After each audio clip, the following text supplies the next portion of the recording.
چاہے تم اچھے آدمی ہو، بیٹھے ہوئے ہو، تم کو بھی اگر موت آنی ہے تو تم پہلے فرشتوں کو دیکھنے لگ جاؤ گے، لیکن بتا نہیں سکتے کسی کو۔ موت سے تھوڑی دیر پہلے فرشتے قریب آ جاتے ہیں، پہلے جماعت فرشتوں کی آتی ہے، پھر ملک الموت آتے ہیں۔ ملک الموت ان فرشتوں کے بیچ آتے ہیں۔ جیسے ہی یہ مرنے والا آدمی ملک الموت کو دیکھ لیتا ہے، پھر اس کے جسم میں کپ کپی طاری ہو جاتی ہے، اور ایسی کپ کپی طاری ہوتی ہے کہ کبھی پیشاب نکل جاتا ہے، کبھی پخانہ نکل جاتا ہے۔ اکثر دیکھنا مرنے والوں کی نجاست نکل جاتی ہے۔ ملک الموت کو وہ بہت قریب سے دیکھتا ہے، اور ان کی دو شکلیں ہیں، ایک بہت بھیانک شکل ہے، اس کو دیکھنا ہی عذاب ہے، اور ایک بہت خوبصورت شکل ہے، ان کو دیکھنا ہی رحمت ہے۔ وہ نیک بندوں کی روح نکالنے کے لیے جب جاتے ہیں تو خوبصورت شکل میں جاتے ہیں، اور جب گنہگاروں کی روح نکالنے جاتے ہیں تو بھیانک شکل میں جاتے ہیں، اور ان کو دیکھتے ہی مرنے والے کا جسم پیلا پڑ جاتا ہے، پیشانی اکھڑ جاتی، آنکھیں پھٹی رہ جاتی، اور پھر خرخرا آنے لگ جاتا ہے، یعنی خرخر کی آواز تیز ہو جاتی ہے۔ وہ بولنا چاہتا ہے اپنے پاس والوں کو، لیکن بول نہیں سکتا، بند ہو جاتا ہے۔ یہ وہ وقت ہے جب اس کے توبہ کا دروازہ بھی بند ہو جاتا ہے۔ اب اگر فرشتوں کو دیکھ کر کوئی توبہ بھی کر لیا، ایمان لایا، تو اس کا ایمان قبول نہیں۔ اس وقت سے پہلے پہلے تک جو بھی ایمان لایا یا توبہ کیا، اس کی توبہ قبول ہے، لیکن موت کا خرخرہ آ گیا اور فرشتوں کو دیکھ لیا، اس کے بعد بہت سارے کافر بھی پکاریں گے کہ ہم ایمان لاتے ہیں اللہ پر، نہیں، اب ایمان قبول نہیں ہوگا۔ موت اتنی آسانی سے نہیں آتی، اس کا پروسیس ہے۔ فرشتے آتے ہیں، ملک الموت آتے ہیں، پھر اس کے بعد اس کو گھور کر دیکھتے ہیں، پھر اس کو چت لٹا دیا جاتا ہے، یا جس حالت میں بھی ہے وہ گر جاتا ہے، کھڑا ہے تو گرتا ہے، بیٹھا ہے تو گرتا ہے، موت آنے سے پہلے لڑک جاتا ہے۔ یہ ضروری بھی نہیں ہے کہ آج میں اپنے آپ کو سنبھال کر بیٹھا ہوں، اگر میری موت آنی ہے اسی کرسی سے گر جاؤں، اسی جگہ سے ہم گر جائیں گے۔ اور اس کے بعد ملک الموت روح کھینچنا شروع کرتے ہیں، پیروں کے ناخنوں سے لے کر، ہاتھوں کے ناخنوں سے لے کر، اس کے جسم کے ہر حصے سے لے کر ناک تک کھینچتے ہوئے لاتے ہیں، اور اس کے بعد جب پوری روح نکل جاتی ہے، وہ لے کر کے چلتے رہتے ہیں، اور مردہ ان کو جاتے ہوئے دیکھتا رہتا ہے۔ آنکھیں سب سے لاسٹ میں کھلی رہتی، کسی بھی مرنے والے کی آنکھیں بند نہیں رہتی، کھلی رہتی، وہ دیکھتا رہتا ہے۔ اسی لیے حدیث پاک میں ہے، جب کسی کی روح نکل جائے تو سب سے پہلے تم اس کی آنکھیں بند کر دو، ہمیں بند کرنا ہوتا ہے، اور اس کے بعد منہ بھی کھلا رہ جاتا ہے، منہ اوپن رہ جاتا ہے، فرمایا گیا منہ کو دبا کر بند کر دو۔ یہ سب نشانیاں ہیں میرے عزیزوں موت کی سختیوں کی۔ آپ کو پتہ ہے جب رسول کریم صلی اللہ تعالیٰ علیہ وسلم کی وفات آئی، اللہ اکبر، نزع کا عالم اتنا سخت تھا کہ بار بار حضور اکرم صلی اللہ علیہ وسلم کو پورے پانی کے مٹکے انڈیل دیے جا رہے تھے، 3 مٹکے حضور پر انڈیل دیے گئے موت سے پہلے، اور حضور اس کے بعد تھوڑا آرام محسوس کرتے، اور پھر شدت کا بخار۔ اور وہ آخری وقت تھا جب حضرت فاطمہ آپ کے پاس آئی تھی، حضور نے ان کے کان میں بتا دیا، وہ رونے لگ گئی۔ کیا کہا تھا حضرت فاطمہ کہتی ہیں، حضور نے فرمایا اے فاطمہ اب میں جا رہا ہوں، میرا آخری وقت ہے۔ پھر ایک دوسرے کان میں ان سے کہا میرے خاندان میں سے سب سے پہلے تم مجھ سے ملنے والی۔ آج یوم فاطمہ بھی ہے، سیدہ کائنات کا آج یوم وصال ہے، 4 رمضان المبارک۔ تو رسول کریم صلی اللہ تعالیٰ علیہ وسلم حضرت عائشہ صدیقہ کے سینے سے سر لگا کر لیٹے ہوئے تھے۔ حضرت عائشہ فرماتی ہیں سنو، مجھے پتہ ہی نہیں تھا، حضور حضرت عائشہ سے زیادہ محبت کرتے تھے، اسی لیے آخر وقت میں حضرت عائشہ کے ہی حجرے میں رہنے لگے، باقی دوسری بیویوں کیا نہیں جاتے۔ حضرت عائشہ کہتی میں حضور اکرم صلی اللہ تعالیٰ علیہ وسلم کو کبھی مسواک دے رہی، کبھی پانی کے چھڑکاؤ کر رہی۔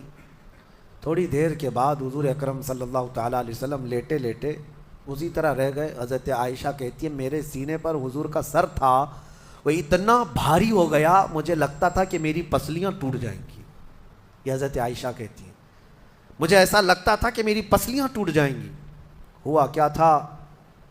حضرت عائشہ فرماتی ہیں دروازے پر جبرائیل امین آئے، روح نکلنے سے پہلے کی بات ہے۔ حضرت عائشہ فرماتی ہیں حضور کے پاس جبرائیل آخری بار آئے، وہ غمگین حالت میں آئے، یا جس حالت میں ہو حضرت رسول کریم صلی اللہ علیہ وسلم سے عرض کرنے لگے یا رسول اللہ دروازے پر موت کا فرشتہ کھڑا ہے، آپ کی اجازت چاہتا ہے، اگر آپ اجازت دے دیں تو آئے گا اور آپ کی روح پاک کو اللہ کے حضور لے جائے گا۔ اور یا رسول اللہ آج سے پہلے اس فرشتے نے کسی سے اجازت نہیں لی اور قیامت تک کسی کی روح نکالنے کے لیے وہ اجازت لے گا بھی نہیں، یہ صرف رسول پاک کی خصوصیت تھی۔ حضور نے فرمایا آنے دو، ملک الموت آئے، اور جب حضور کی اجازت سے روح نکالی تو حضرت عائشہ کہتی ہیں اتنا بھاری ہو گیا تھا سر کہ مجھے لگتا تھا کہ میری پسلیاں ٹوٹ جائیں گی سینے کی۔ اور اس کے بعد حضرت عائشہ فرماتی ہیں میں نے حضور کے سر مبارک کو نیچے کی طرف کیا، مجھے پتہ بھی نہیں تھا کہ حضور کا انتقال ہوا، میں حضور اکرم صلی اللہ علیہ وسلم سے باتیں کرنے میں مصروف تھی، اسی میں حضرت ابو بکر صدیق حجرے میں آئے، پوچھا عائشہ کیا حال ہے حضور کا؟ حضور اکرم صلی اللہ علیہ وسلم کو دیکھا حضرت ابو بکر نے اور پیشانی مبارکہ پر ہاتھ رکھا تو وہ بہت ٹھنڈی تھی، ماتھے کو بوسہ دیا اور ایک آہ بھری اور ایک جملہ کہا تھا یا رسول اللہ ایک بار موت آنی تھی وہ آپ پر آ گئی، اب موت کی سختی اللہ دوبارہ کبھی آپ کو نہیں عطا کرے گا۔ موت کی سختی کیونکہ حضور کو انہوں نے دیکھا تھا، کئی دنوں سے تکلیف تھی، 13 دن تک حضور پاک صلی اللہ علیہ وسلم کو تکلیف تھی، 13 دن تک۔ حضرت ابو بکر کہتے ہیں یا رسول اللہ اب موت کی سختی دوبارہ کبھی نہیں آئے گی، جو اللہ کا وعدہ تھا وہ پورا ہو گیا۔ پورا کھل کر کے رو بھی نہیں پا رہے تھے ابو بکر صدیق اور اپنے اندر دبا بھی نہیں پا رہے تھے۔ موت کی سختی انہوں نے دیکھا اور اس کے بعد کہا اے عائشہ کیا دیکھ رہی ہو، اللہ کے رسول ہم سے رخصت ہو چکے ہیں۔ پھر انہوں نے آ کر مسجد میں اعلان کیا اے لوگو اللہ کے نبی کا انتقال ہو چکا۔ اب مجھے یہاں یہ بتانا ہے اگر موت سے کوئی بچ سکتا تھا تو سب سے پہلا نمبر تو رسول اللہ کا ہونا چاہیے تھا، کیونکہ اللہ کے سب سے محبوب نبی وہی ہیں۔ جب رسول پاک صلی اللہ تعالیٰ علیہ وسلم کو بھی موت آئی تو میاں ہمارا اور تمہارا شمار نہیں، چاہے 100 سال زندگی مل جائے لیکن مرنا ضروری ہے۔ بہرحال یہ باتیں بڑی طویل ہو جائیں گی، موت کا تذکرہ اس لیے بھی میں زیادہ کرتا ہوں کہ حدیث پاک میں ہے مومنوں کو یہ تذکرہ کرو تاکہ ان کو گناہوں سے نفرت پیدا ہو جائے اور آخرت کے سفر کی تیاری وہ شروع کریں۔ اللہ کریم ہم سب کو دنیاوی خرافات سے محفوظ فرمائے، دنیا کی لذتوں سے اور یہ فانی خرافات میں مبتلا ہو کر آخرت بھولنے سے اللہ ہماری حفاظت فرمائے۔ مولا کریم جب ہماری موت آنے کو ہو تو ہماری زبانوں پر کلمہ طیبہ جاری فرما دے۔ رب ذوالجلال موت سے پہلے تیرے حبیب پاک کے چہرے کی زیارت نصیب فرما۔ اے کریم خدا کیا ہی بہتر ہوتا، میں گنہگار ہوں اور بڑے مرتبوں کی خواہش، تو کریم ہے خدایا تیری بندہ پروری ہے، کیا ہی بہتر ہوتا مولا کہ موت آئے تو رمضان کا مہینہ مل جائے، جمعۃ المبارکہ مل جائے، مولا تیرے وعدے کے مطابق ہم قبر کے عذابات اور سوالات سے محفوظ ہو جائیں۔ اے اللہ آج کی اس تفسیر پاک میں تیری جلال و جبروت اور تیری عزت کا وسیلہ لیتے عرض کرتا ہوں ہم میں سے جو رخصت ہو چکے ہیں، ہمارے آبا و اجداد، ہمارے باپ، ہماری مائیں، ہمارے رشتہ دار جو قبروں میں برسوں سے اب آرام کر رہے ہیں، اے اللہ تو اس رمضان کے صدقے ان کی مغفرت فرما دے۔ اے کریم خدا ہمارے گھروں میں عید آ جاتی ہے، رمضان کے آتے ہی دسترخوان بھر جاتے ہیں، ہمارے گھروں میں خوشیاں دوبالا ہو جاتی ہیں، ہمیں نہیں معلوم قبروں والوں کے ساتھ کیا ہوتا ہے، ہمیں پتہ نہیں قبرستان میں ان کے ساتھ کس طرح کی راتیں ہیں اور کس طرح کے دن ہیں۔ اے کریم خدا تجھے تیرے جلال و جبروت اور تیری عزت کی قسم جو مومنین ہم سے رخصت ہوئے ہمارا کسی بھی طرح کا ان سے تعلق رہا ہو، مولا اس عید سے پہلے ان کو جنتی خان نعمت عطا فرما دے۔ اے اللہ ان سب کو بھی رمضان کی بہاریں عطا فرما۔ تم جہاں کہیں پر بھی جاؤ موت تمہیں آ کر پکڑے گی۔ بروج مشیدہ کا مطلب ہوتا ہے بہت ہی پکے محل میں بھی اگر تم بیٹھ جاؤ، بہت مضبوط محل میں تم بیٹھ جاؤ، موت آنا ہے وہاں پر بھی آئے گی۔ ہم نے دیکھا ہے بڑے بڑے محلات میں رہنے والے بھی اور جنہوں نے آسمان چھوتی ہوئی عمارتیں بنائی وہ بھی موت کے ہتھے چڑھی گئے، موت تو آنا ہے۔ آج ہمارا حال یہ ہوتا ہے کہ دنیا میں اس قدر مصروف ہو جاتے ہیں کہ موت کو بھول جاتے ہیں۔ تمہیں پتہ بھی ہے کہ اچانک آنے والی یہ موت بالکل مہلت نہیں دیتی، بالکل مہلت نہیں دیتی۔ آپ اگر آس پاس میں اپنی نظریں ڈالیں تو آپ کے دوستوں میں کئی جا چکے ہوں گے، جن کی عمر زیادہ نہیں تھی وہ جا چکے۔ موت کے لیے عمر کوئی متعین نہیں ہے کہ بڑھاپے میں آئے گی یا بیماری سے آئے گی، اچھے لوگوں کو بھی موت آ جاتی ہے، چلتے پھرتے لوگوں کا جنازہ آ جاتا ہے، کسی کے لیے بھی کوئی وقت معین نہیں۔ اور قرآن میں اللہ تعالیٰ یہ فرماتا ہے اگر بندہ موت سے بھاگنے کے لیے، جس کو کہتے ہیں پریکاشن لینا، کہیں جا کر کے محفوظ مقام پر چھپنے کی کوشش کرتا ہے، وہ آئے گی موت۔ بزرگوں نے ایک حکایت لکھی ہے کہ ایک بادشاہ کو نجومیوں نے بتایا تھا کہ فلاں دن تمہاری موت آنے والی ہے۔ نجومی ستاروں کا علم جاننے والے اٹکل پچھو سے کچھ نہ کچھ تو بتا دیتے تھے۔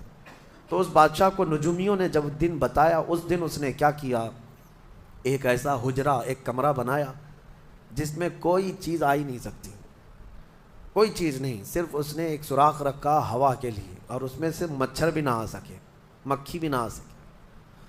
اس حجرے کے اندر وہ چلا گیا، وہ پورا دن اس کو تھا کہ میں موت کو چکما دے دوں گا، اور نجومیوں نے یہ بتایا تھا کہ بچھو کے ڈنک مارنے سے تمہاری موت آئے گی۔ اس نے کہا بس مجھے بچھو سے بچنا ہے، بچھو نہ آنے پائے ایسا میں پورا انتظام کر لوں گا۔ اس نے پورا ایک راؤنڈ شیپ کا کمرہ بنایا اور اس میں اندر بند ہو گیا، لیکن اس کی ایک کمزوری یہ تھی کہ اس کا گھوڑا تھا، بہت بے حد اس کو عزیز تھا، وہ گھوڑے کو چھوڑ کر کبھی رہتا نہیں تھا۔ اس نے کہا مجھے اور میرے گھوڑے کو بند کر دو، آج موت کا دن ہے، اگر آج کے دن میں نے موت کو چکما دے دیا تو پھر ہمیشہ کی زندگی ہے، ٹائم اگر ٹل گیا تو پھر موت نہیں آئے گی۔ تو وہ اس نیت سے وہ روم کے اندر بند ہو گیا اور لوگوں سے کہا کہ کوئی مجھے نہ دروازہ کھولے اور نہ کسی کے لیے دروازہ کھولے، پورا دن گزرنے دو۔ دن گزرتا رہا، شام کا وقت قریب آیا، اس کے ساتھ تھا اس کا گھوڑا اور وہ کوئی نہیں۔ اتفاق دیکھیں، اللہ رب العزت کی طرف سے جو سبب بننا ہے وہ بنے گا۔ اس کے گھوڑے کو بہت تیز چھینک آئی اور اس کی چھینک سے اس کی ناک سے بچھو نکلا اور اس بادشاہ کو ڈنک مارا اور وہیں اس کی موت ہو گئی۔ اینما تکونوا یدرککم الموت، اللہ نے فرمایا تم جہاں کہیں رہو موت آ کر پکڑ لے گی۔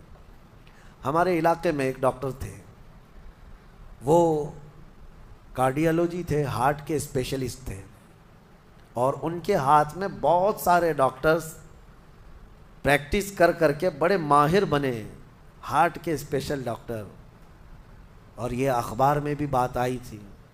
اس ڈاکٹر کا حال یہ تھا کہ برسوں آپریشن اور سرجری کر کے لوگوں کے ہارٹ صحیح کیے یا بائی پاس کیے، لیکن اتفاق ایسا کہ ایک دن وہ لیب میں اندر ہاسپٹل کے لیبارٹری میں کام کر رہا ہے ڈاکٹر، اور اس کے ساتھ 4 اسسٹنٹ ڈاکٹر بھی ہیں اور نرسز بھی ہیں، سارے کہاں پر، لیب کے اندر، ساری مشینیں بھی موجود ہیں۔ اس ڈاکٹر کو وہیں پر ہارٹ اٹیک آیا، جو ہارٹ کا خود اسپیشلسٹ ہے، اور دوسرے ڈاکٹرز وہاں پر موجود بھی ہیں۔ انہوں نے اٹھایا، اسٹریچر پر ڈالا، آئی سی یو میں ہی تھے، لیب کے اندر موجود تھے، لیکن وہ چند منٹوں کے اندر ڈاکٹر کی موت ہو گئی، نہ کوئی ڈاکٹر بچا سکا، نہ اس کو دوا دی جا سکی۔ سب سے ماہر ہارٹ کا ڈاکٹر ہاسپٹل کے اندر، جو سب سے محفوظ جگہ ہو سکتی ہے بیماروں کے لیے۔ میاں ہمارے گھر میں کسی کو اٹیک آئے تو دوڑ کر کہاں لے جائیں گے؟ ہاسپٹل۔ اور جو خود کس کے پاس لے جائیں گے؟ ڈاکٹر کے پاس۔ جو خود ڈاکٹر ہے اور خود ہاسپٹل میں بیٹھا ہوا ہے، اس کو ہی اگر آ جائے، اور قریب میں ڈاکٹرز بھی موجود ہیں لیکن بچا نہ سکے، یہ رب ذوالجلال کا فرمان، جب وعدہ مکمل ہو جائے تو پھر کوئی طاقت تمہیں موت سے روک نہیں سکتی۔ آپ کو پتہ ہے ایک بہت بڑا شخص ہے دنیا کا جو کئی حکومتیں بدل دیا کرتا تھا، جس کا نام غالباً لیکن ہے، سیمسنگ کمپنی کا، جس سے کوئی تعلق ہوگا آپ سرچ کریں تو پتہ چلے، کوریا کا رہنے والا، اور اس کی وجہ سے حکومتیں بدل دی جاتی تھیں، اس قدر مالدار آدمی، اس کی مرضی کے بغیر تو کوئی حکومت نہیں قائم ہوتی تھی۔ اتفاق ایسا ہے، غالباً 2012 یا 11 کے آس پاس کی بات ہے، جہاں تک میرے علم میں چیز آئی، ایسی ایک بیماری میں مبتلا ہو گیا کہ کوما میں چلا گیا، اور اس کا بیٹا تھا ارب پتی، نہیں بلکہ اس سے بھی زیادہ، کئی ہزار کروڑ کا مالک۔ پوری دنیا بھر کے ڈاکٹرز کو بلایا گیا اس کو بستر سے اٹھانے کے لیے، لیکن کوئی ڈاکٹر نہیں اٹھا سکا. کروڑوں کی فیس لی ڈاکٹرز نے, ہر طرح کا علاج کیا, 4 سال تک وہ بستر پر لگا رہا, اس پر نہ جانے کتنی دولت خرچ ہوئی. اخیر میں ڈاکٹروں نے کہا, اربوں روپیے اس کے بستر سے اٹھانے کے لیے جنہوں نے خرچ کیا تھا, بیٹے نے خرچ کیا تھا, ڈاکٹروں نے اخیر میں ہاتھ اٹھا کر کہا اب تیرے باپ کو کوئی نہیں کھڑا کر سکتا, اس کی موت آ چکی ہے, موت ہو گئی. میں یہ کہنا چاہتا ہوں, اللہ نے فرمایا تم مضبوط سے مضبوط محل کے اندر کیوں نہ ہو, موت آئے گی. مجھے بتاؤ, جس کے پاس دنیا کا اتنا مال پڑا ہوا ہو, وہ کیوں نہیں خرید سکا کوئی ایسی دوا جو اس کو بستر سے کھڑا کر سکے؟ یاد رکھیں میرے عزیزوں, دنیا کی ساری چیزیں اسی کی دھری کی دھری رہ جائیں گی. جس وقت ہمارا بلاوا آ جائے, تم قریب میں لوگوں کو دیکھتے رہ جاؤ گے اور آنکھیں تمہاری کھلی رہ جائیں گی. اسی لیے میرے آقا صلی اللہ علیہ وسلم خود فرماتے ہیں, میں ایک سجدے میں جاتا ہوں تو مجھے اس بات کا یقین نہیں ہوتا کہ دوسرے سجدے تک میں زندہ رہوں گا.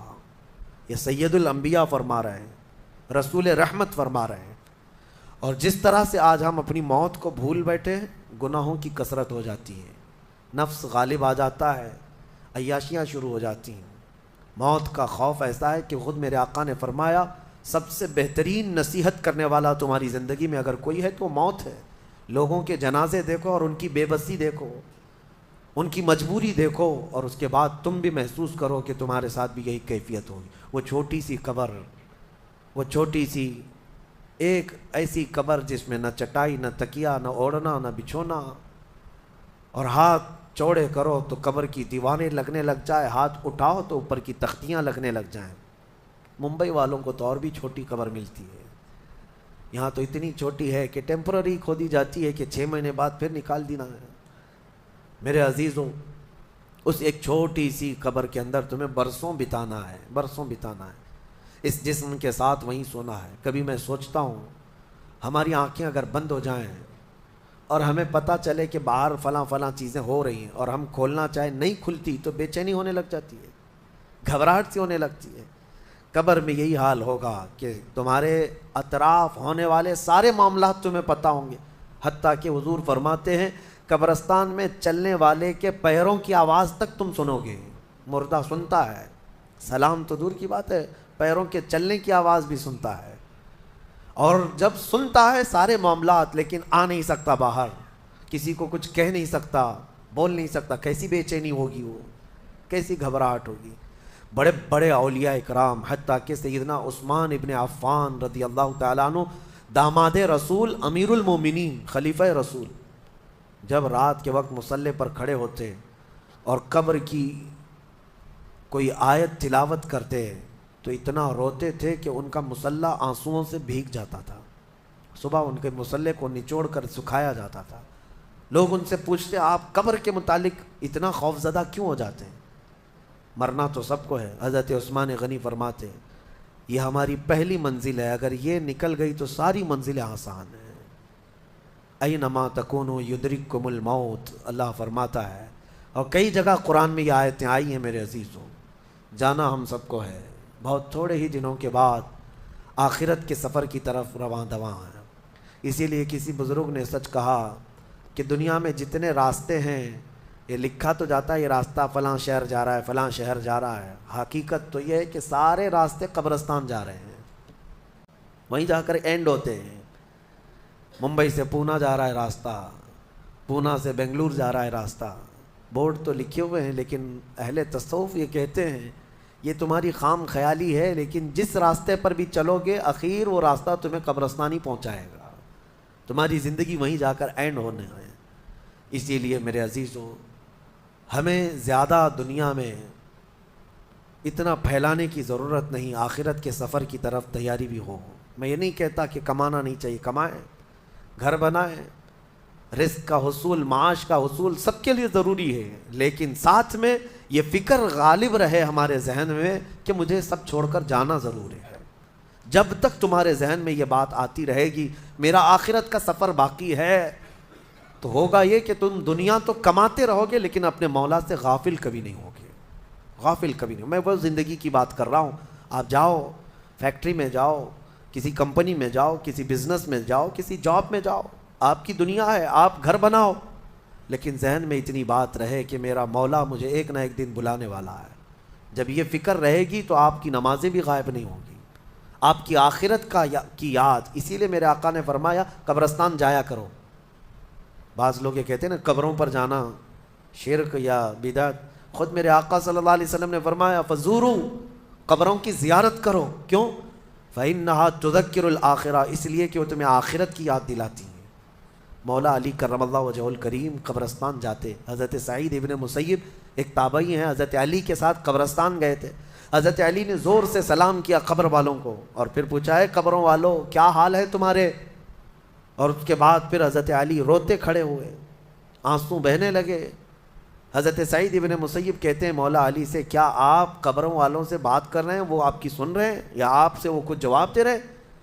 حضرت علی کرم اللہ وجہہ الکریم نے فرمایا ہاں, اگر تم سنتے ان کی باتیں تو رو پڑتے. حضرت سعید پوچھتے ہیں کیا کہہ رہے ہیں قبروں والے؟ سنو میرے عزیزوں, حیدر کرار شیر خدا علی مرتضیٰ فرماتے ہیں قبروں والوں سے میں نے پوچھا کیا حال ہے تمہارے, تو قبروں والوں نے کہا اے علی مت پوچھو ہمارے حال, جن بالوں کو ہم سجایا کرتے تھے ان بالوں پر تو اللہ نے بچھو چھوڑ دیے. ہمارے وہ چہرے جو غازے سے ملوث تھے, حسین تھے, ہمارے چہروں پر اب خون اور پیپ کے علاوہ کچھ نہیں رہ گیا. ہمارا وہ جسم جس کے سنوارنے کے لیے ہم دن بھر گھنٹوں لگاتے تھے, آج وہ ہماری قبروں میں کیڑوں کی غذا بنا دی گئی ہے. حضرت علی فرماتے ہیں قبروں والوں نے جب ہم سے یہ کہا تو ہم نے ہمیں رونا آ گیا. یقیناً میرے عزیزوں وہ منزل آپ کی بھی ہے میری بھی ہے, ہمیں بھی جانا ہے آپ کو بھی جانا ہے. حضرت سفیان ثوری فرماتے ہیں ایک چھوٹی سی بچی کو آپ نے ایک جنازے کے پیچھے جاتے ہوئے دیکھا روتے ہوئے. وہ لڑکی اپنے باپ کے جنازے میں جا رہی تھی, رو رہی تھی اور یہ کہہ رہی تھی اتنی بڑی مصیبت کا دن ہمارے اوپر کبھی آج تک آیا ہی نہیں تھا. حضرت سفیان ثوری نے کہا بیٹا تم پر نہیں تمہارے باپ پر جو دن آیا وہ کبھی نہیں آیا تھا. موت کا دن, موت کا دن سب سے سخت دن ہے, سب سے سخت دن ہے. موت کس طرح سے آتی ہے پتہ ہے؟ فرمایا گیا جیسے ریشم کے کپڑے کو کانٹوں کی جھاڑی پر ڈال دو اور کپڑا کھینچو, کپڑے کے تار تار نکلتے جائیں گے. فرمایا گیا ملک الموت روح نکالنے کے لیے جب آتے ہیں تو اسی طرح سے روح نکالتے رہتے ہیں انگلیوں سے, پیروں کی ہاتھوں کی انگلیوں سے, ناخنوں سے روح نکلتی آتی ہے. ایک ایک جوڑ سے روح نکلتی ہے یہاں تک کہ ناک تک اس کو کھینچ کر کے لایا جاتا ہے. اور قرآن میں اللہ فرماتا ہے تم اگر دیکھو گے کہ روح کیسی نکالی جا رہی ہے, یضربون وجوہہم وادبارہم, فرشتے آتے ہیں پیٹھ پر پیچھے مارتے ہیں, زور زور سے مارتے ہیں اور پیشانیوں پر مارتے ہیں اور یہ کہتے ہیں اے نکل جا روح. اللہ فرماتا ہے تم اگر دیکھو گے کہ فرشتے کس طرح روح نکالتے ہیں تو کانپ کر رہ جاؤ گے, مار مار کر کے روح کو نکالا جاتا ہے. اور یہ چھوٹا سا وقت نہیں ہے, ادھر جھٹکا لگا ادھر موت ہو گئی, لمبا پروسیس ہے. اس سے جو گزرتا ہے وہی بتا سکتا ہے. بعض لوگوں کو ایسا لگتا ہے زہر کھا لیا ابھی موت ہو گئی, سوسائڈ کر لیا ابھی موت ہو گئی. موت اتنی آسانی سے نہیں آتی, لمبا پروسیس ہے. کچھ عورتیں ایسی ہیں جو تم پر حرام کی گئی ہیں ہمیشہ ہمیش کے لیے, ان سے کبھی نکاح نہیں ہو سکتا. ان کا بیان ہے وہ کون سی عورتیں ہیں. اللہ تعالیٰ فرماتا ہے حرمت علیکم امہاتکم و بناتکم و اخواتکم و عماتکم و خالاتکم, یہاں تک تمہارے اوپر تمہاری مائیں حرام ہیں, ماں سے کبھی نکاح نہیں کر سکتا, اور تمہاری بہنیں تمہارے لیے حرام ہیں. مائیں حرام ہیں, بہنیں حرام ہیں, بیٹیاں تمہارے اوپر حرام ہیں, اپنی بیٹی سے کوئی نکاح نہیں کر سکتا. تمہاری پھوپھیاں اور تمہاری خالائیں یہ وہ جو ابد الآباد ہمیشہ ہمیش کے لیے تم پر حرام ہیں, ان کو محرم عورتیں کہا جاتا ہے. ان سے پردہ بھی نہیں ہے, باپ کا اپنی بیٹی سے نہیں ہے, بیٹے کا اپنی ماں سے نہیں ہے, اسی طرح بہن کا بھائی سے نہیں ہے. یہ محرم عورتیں ہیں جن سے نکاح کبھی نہیں ہو سکتا. اس کے علاوہ کچھ اور بھی ہیں, یہ 5 تو میں نے بتایا, ماں, بیٹی, بہن, پھوپھی اور خالہ, یہ 5 ہوئی. اب آگے رب تعالیٰ فرماتا وَأَخَوَاتُكُم مِّنَ الرَّضَاعَةِ, یعنی دودھ شریک بہن ہے, یعنی تمہارے ماں کا دودھ کوئی اور لڑکی پی ہے تو وہ تمہاری رضائی بہن ہو گئی. یا تم نے کسی خاتون کا دودھ پیا تھا اپنی ماں کے علاوہ، اپنی ماں کے علاوہ کسی اور کا دودھ پیے تھے، تو اس عورت کی جو بیٹی ہوگی وہ تمہاری رضائی بہن ہوگی، اس سے کبھی نکاح نہیں ہو سکتا. یہ رضائی بہن، دودھ شریک بہن اس کو کہا جاتا ہے. پھر 7ویں نمبر پر وہ امہات نسائکم، اور تمہاری بیویوں کی مائیں یعنی ساس سے کبھی نکاح نہیں ہو سکتا. حتیٰ کہ اگر تمہاری بیوی کو تم نے طلاق دے دیا ختم ہو گئی، یا پھر انتقال بھی ہو گیا بیوی کا، تب بھی اس بیوی کی ماں سے کبھی نکاح تمہارا جائز نہیں ہے. وہ ماں کے درجے میں ہو گئی، کیونکہ ماں اور بیٹی کو نکاح میں جمع کرنا جائز نہیں ہے. وَرَبَائِبُكُمُ اللَّاتِي فِي حُجُورِكُم مِّن نِّسَائِكُمُ اللَّاتِي دَخَلْتُم بِهِنَّ، یا پھر وہ لڑکی جو تمہاری خود کی تو نہیں ہے لیکن تمہاری بیوی کی لڑکی ہے، یعنی کسی اور شوہر سے ہوئی ہوگی، اس لڑکی کے ساتھ نکاح بھی تمہارا کبھی جائز نہیں ہوگا. اور پھر آگے 2 بہنوں کا ایک نکاح میں جمع کرنا، یہ بھی سخت حرام ہے. یعنی ایک عورت سے نکاح کیا تھا اور اسی عورت کی بہن سے دوبارہ ایک ہی نکاح میں شریک کر لیا، زندگی دونوں بہنوں کے ساتھ گزار رہا ہے، تو وہ سخت گناہ کبیرہ میں مبتلا ہے، حرام ہے، زنا ہے. نکاح ہوگا ہی نہیں، نکاح نہیں ہوگا. دوسری بہن کے ساتھ جو اس نے نکاح کیا وہ نکاح منعقد ہی نہیں ہوا، اس نے اس کے ساتھ زنا کیا. تو یہ عورتیں ذہن میں رہیں. بعض لوگ پھر ہم سے یہ بھی سوال کرتے ہیں، چاچا کی بیٹی سے، ماموں کی بیٹی سے، پھوپھی کی بیٹی سے نکاح جائز ہے یا نہیں؟ تو ہندوؤں کے ہاں کچھ چیزیں اس طرح کی مانی جاتی ہیں کہ ان کے ہاں چاچا کی بیٹی سے نکاح نہیں ہوتا، لیکن اسلام میں ایسا نہیں ہے. صرف تمہاری سگی بہن سے نکاح جائز نہیں، باقی جو تمہارے کزنس ہیں، یعنی چاچا کی بیٹی، پھوپھی کی بیٹی، ماموں کی بیٹی، خالہ کی بیٹی، ان سب سے نکاح جائز ہے، ان سب سے نکاح جائز ہے. بسا اوقات ایسا بھی ہوتا ہے، میں آپ کو بتاؤں، مثال کے طور پر تمہارے ماموں کی نواسی ہے، آپ کے ماموں کی نواسی ہے، یعنی آپ کے ماموں کی بیٹی. ویسے دیکھا جائے تو رشتے میں تمہاری کیا لگتی ہے؟ وہ بھانجی، رشتے میں تمہاری بھانجی لگتی ہے. تو ظاہر سی بات ہے بہن کی بیٹی سے اور بھائی کی بیٹی سے بھی نکاح جائز نہیں ہے. سگی بھانجی اور سگی بھتیجی سے نکاح جائز نہیں. لیکن اگر اس طرح ماموں کی بیٹی بھانجی لگ رہی، اس سے نکاح جائز ہے. اسی طرح پھوپھی کی نواسی یا پوتی ہے، اس سے بھی تمہارا نکاح جائز ہے. وہ سگی بھانجی یا سگی بھتیجی نہیں ہے. تو یہ احکام مسلمانوں کو یاد ہونا چاہیے کہ کون سی عورتیں تمہارے لیے حلال ہیں اور کون سی عورتیں تمہارے لیے حرام ہیں. اب ان کے علاوہ جو عورتیں میں نے بتایا، یہاں جو عورتیں میں نے بتایا، ان عورتوں کے علاوہ جتنی بھی عورتیں ہیں جن سے نکاح تمہارا جائز ہے، ان سے پردہ بھی واجب ہے. یہ بات یاد رکھ لیں، جس سے تمہارا نکاح ہو سکتا ہے اس سے تمہارا پردہ کرنا بھی واجب ہے. یہ ہمیشہ ذہن میں رہے. محرم عورتوں سے صرف پردہ نہیں ہے، باقی غیر محرم جتنی بھی عورتیں ہیں، تمہاری چاچا کی بیٹیاں، تمہاری پھوپھی کی بیٹیاں، تمہارے ماموں اور خالہ کی بیٹیاں، جن سے تمہارا نکاح جائز ہے، ان سے پردہ بھی ضروری ہے، پردہ ضروری ہے. اور اسی میں شریعت کی پکڑ بھی ہے، اللہ تبارک و تعالیٰ کی بارگاہ میں اس کی پکڑ ہے. اب آگے آئیں، اللہ تبارک و تعالیٰ نے گھریلو احکام کے متعلق فرمایا الرجال قوامون علی النساء، مردوں کو ہم نے عورتوں پر حاکم بنایا ہے. حاکم کا مطلب یہ نہیں ہے کہ بیلچہ لے کر کے اس کو ہانکتا رہے، یا پھر حاکم کا مطلب یہ بھی نہیں ہے کہ رسی اور ڈنڈا لے کر کے اس کے پیچھے پڑا رہے. حاکم کا مطلب یہ ہے کہ مرد کو معاش کی تمام ذمہ داریاں دی گئی ہیں، گھر چلانا، گھر کا خرچہ لانا یہ مرد کی ذمہ داری ہے، اور گھر گرہستی جو اندر کے معاملات سنبھالنا یہ عورت کے کام ہے. اگرچہ آج زمانے میں بدل گیا، کچھ مرد گھر میں بیٹھے ہیں اور عورتیں کام پہ ہیں. انہوں نے فطرت قانون کا بدل لیا ہے. اب یہاں پر کچھ لوگ یہ سوال بھی کرتے ہیں کیا عورت کا کمانے کے لیے نکلنا جائز ہے یا نہیں ہے؟ اس سلسلے میں آپ کو بتا دوں، عورت اگر شریعت کی پابندیاں کرتی ہے اور حدود شرع میں رہ کر کے کوئی جاب اس کو لگتی ہے یا کوئی کام کرتی ہے تو بالکل اس کے لیے جائز ہے، کوئی حرج نہیں۔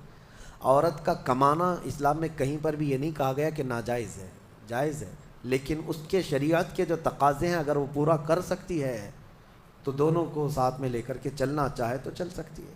لیکن اللہ نے جو قرآن میں فرمایا، مردوں کو عورتوں پر حاکم بنایا گیا، مردوں کو عورتوں پر حاکم بنایا گیا، اور اسی سے آپ کو یہ سمجھ میں آ جانا چاہیے کہ آپ کے لیے نان و نفقہ لانا، گھر بنانا، گھر کے اخراجات لانا یہ مردوں پر ہے۔ کچھ بیچارے بھکاری لوگ ہیں جو عورتوں کے اوپر اس قدر ظالم بن کر کے بیٹھے ہوتے ہیں کہ وہ سارا خرچہ سسرال سے ہی چاہتے ہیں کہ عورت کا جو مائکہ ہے یا اس کا مرد کا جو سسرال ہے وہیں سے وہ سب کچھ لانا چاہتے ہیں۔ اور ہمارے ہاں شادیوں میں بھی یہی رواج بہت زیادہ ہے۔ بہت سارے لوگ شادی اس لیے بھی کرتے ہیں کہ بہت زیادہ جہیز لائے گی عورت، بائک لائے گی، کار لائے گی، اسی لالچ میں شادی کرتے ہیں۔ میرے عزیزوں، مرد اللہ نے تمہیں بنایا ہے، تم اپنے ہاتھوں سے کماؤ اور عورت کو کھلاؤ، ایک صدقے کا ثواب ہے۔ اور نہیں کر سکتے تو جہیز کیوں مانگتے ہو؟ مسجد کے باہر کھٹوری لے کے بیٹھ جاؤ، روز آنے جانے والے کچھ نہ کچھ ڈالیں گے، وہ اور زیادہ بن جائے گا۔ بات سیدھی سی ہے، کچھ لوگ آفیشیل طریقے سے مانگتے ہیں اور کچھ لوگ اندر میز کے اندر سے مانگتے ہیں، دونوں مانگنے والے ایک ہی ہیں، بھکاری ہیں۔ مردوں کو اللہ تبارک و تعالیٰ نے اس کا حکم نہیں فرمایا۔ عرب میں جا کر کے دیکھیں، شادی کرنے کے لیے جب ہم وہاں یہ کہتے ہیں کہ ہندوستان میں عورت جہیز لاتی ہے، عورت کا باپ کپڑے بھی دیتا ہے، پیسہ بھی دیتا ہے، تو وہ اچھل جاتے ہیں، کیا ایسا بھی ہوتا ہے؟ ہم کو لے چلو، ہمیں وہاں سے شادی کروا دو۔ اس کی وجہ یہ ہے کہ عرب میں آج بھی مہر بہت اونچا ہوتا ہے۔ صرف سعودی کا مہر 50,000 ریال عام عورتیں مانگتی ہیں، عام عورتیں 50,000 ریال کی بات کر رہا ہوں، تقریباً وہ 11-12 لاکھ روپے ہو جاتے ہیں۔ تو نارمل مہر جو ہے یہ رکھا جاتا ہے۔ پھر مرد کے اوپر یہ ضروری ہوتا ہے وہ اپنے باپ کے گھر میں نہ لے جائے شادی کر کے، خود کا گھر ہو تو شادی کر۔ یہ سارے وہاں پر ضروریات رکھے گئے۔ بہرحال ہمارے ہاں اگرچہ یہ دوسری قوموں سے رواج آ گیا ہے، لیکن آپ کو بدلنے کی ضرورت ہے۔ کم از کم آپ اپنا نیا گھر نہیں بنا سکتے، بہت کچھ نہیں کر سکتے، تو کم از کم ان گھر والوں سے، عورت والوں سے مانگنا تو بند کر دو۔ جتنا آپ کے پاس ہے اسی میں خوش رہو۔ اور اللہ کا وعدہ ہے قرآن میں کہ اگر تم فقیر بھی ہو تو اللہ اپنے فضل سے غنی بنا دے گا۔